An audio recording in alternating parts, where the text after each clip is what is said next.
తెలంగాణలో రైతు భరోసాపై రాజకీయం రాజుకుంది. వ్యవసాయ యోగ్యమైన భూములన్నింటికీ రైతు భరోసా ఇస్తామని ప్రభుత్వం చెప్తూ ఉంటే మరొకసారి రైతులను మోసం చేస్తోందని ప్రతిపక్షాలు విమర్శిస్తున్నాయి. ఎన్నికలకు ముందు 15,000 రూపాయలు ఇస్తామని చెప్పి ఇప్పుడు 12,000 మాత్రమే ఇస్తాము అనడం దగా చేయడమేనని మండిపడుతున్నాయి విపక్షాలు.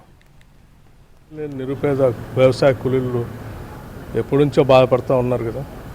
బుద్ధున్న వాళ్ళకి 10 ఏళ్ళు ధనిక రాష్ట్రం చేతిలో పెడితే వాళ్ళ గురించి ఒక్కరోజైనా ఆలోచన చేశారా?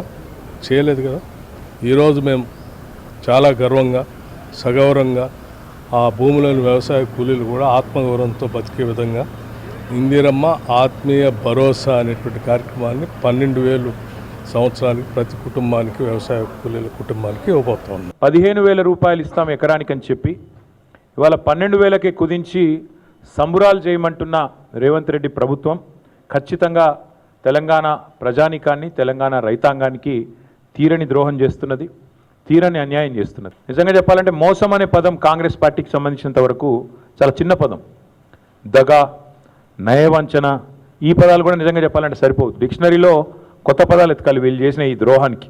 అందుకే ఇది ఒక చీకటి అధ్యాయంగా మిగిలిపోతుంది.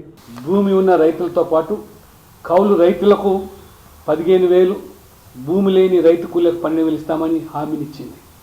అవన్నీ హామీలు అటకెక్కించి వాళ్ళ 12,000 వాళ్ళ కౌలు రైతుల ఊసే ఆ క్యాబినెట్లో ప్రస్తావన లేదు.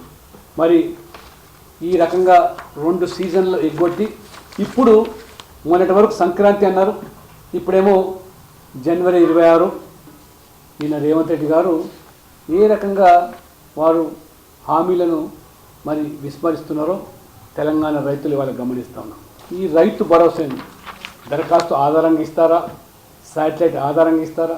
ఈ పాటికే అన్ని లెక్కలు ప్రభుత్వం దగ్గర వ్యవసాయం చేసే భూమి అన్నీ కూడా ఉన్నప్పటికీ కూడా ఇవాళ కొన్ని షరతులు, నిబంధనలు, ఏరివేతలు, వడపోతలు అంటూ ఈ రకంగా మాయమాటలు చెప్పి